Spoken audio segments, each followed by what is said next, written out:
పవన్ కళ్యాణ్ గారి ఆదేశాల మేరకు జనసేన కూటమి టీడీపీ నాయకుల ఆదేశాల మేరకు మిత్రధర్మం అనుసరించి జనసేన అని చెప్పిన ప్రకారం ఈరోజు బాబు షూరిటీ భవిష్యత్తు గ్యారంటీ కార్యక్రమంలో భాగంగా ఈరోజు నూజివీడు నియోజకవర్గంలోని వట్టిగుడిపాడు గ్రామంలో ఇంటింటికి పాదయాత్ర చేయటం జరిగింది. పవన్ కళ్యాణ్ గారి ఆశయాలు, బాబు భరోసా, భవిష్యత్తు గ్యారంటీ కింద ఉమ్మడి మేనిఫెస్టోకు గడప గడపకు తీసుకెళ్లటం జరిగింది. అంతేకాకుండా మిచంగ్ తుఫాను కారణంగా రైతులు పీకల్లోతు కష్టాల్లో ఉంటే ఆయా అంశాలను గాలికొదిలేసి వైకాపా మంత్రులు సామాజిక సారథిక పేరుతో బస్సు యాత్రలు నిర్వహించడం ఏంటని నూజివీడు నియోజకవర్గ తెలుగుదేశం పార్టీ ఇన్ఛార్జి మాజీ శాసనసభ్యులు ముద్రబోయిన వెంకటేశ్వరరావు గారు అన్నారు.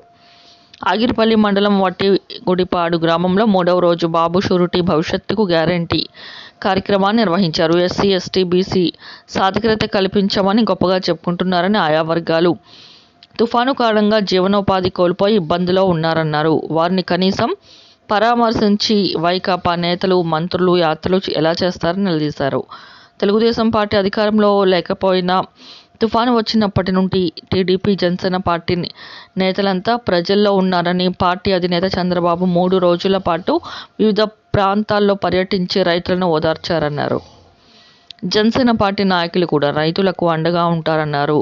కానీ జగన్ తాడేపల్లి ప్యాలెస్లో మొద్దు నిద్రపోతుంటే రైతు సమస్యలను చంద్రబాబు గారు కేంద్రం దృష్టికి తీసుకెళ్లారని విమర్శించారు. సీఎం జగన్ ఈ 4.5 ఏళ్లలో అంగన్వాడీలకు ఏం చేశారని ప్రశ్నించారు. పనికిరాని యాప్లు, వైకాపా నేతల వేధింపులు, అధికారుల సమీక్షలతో అంగన్వాడీలను ప్రభుత్వం ఇబ్బందులు పెడుతుందని మండిపడ్డారు. జగన్ తక్షణమే అంగన్వాడీల సమస్యలు పరిష్కరించాలని, వారికిచ్చిన హామీలు నెరవేర్చాలని డిమాండ్ చేశారు.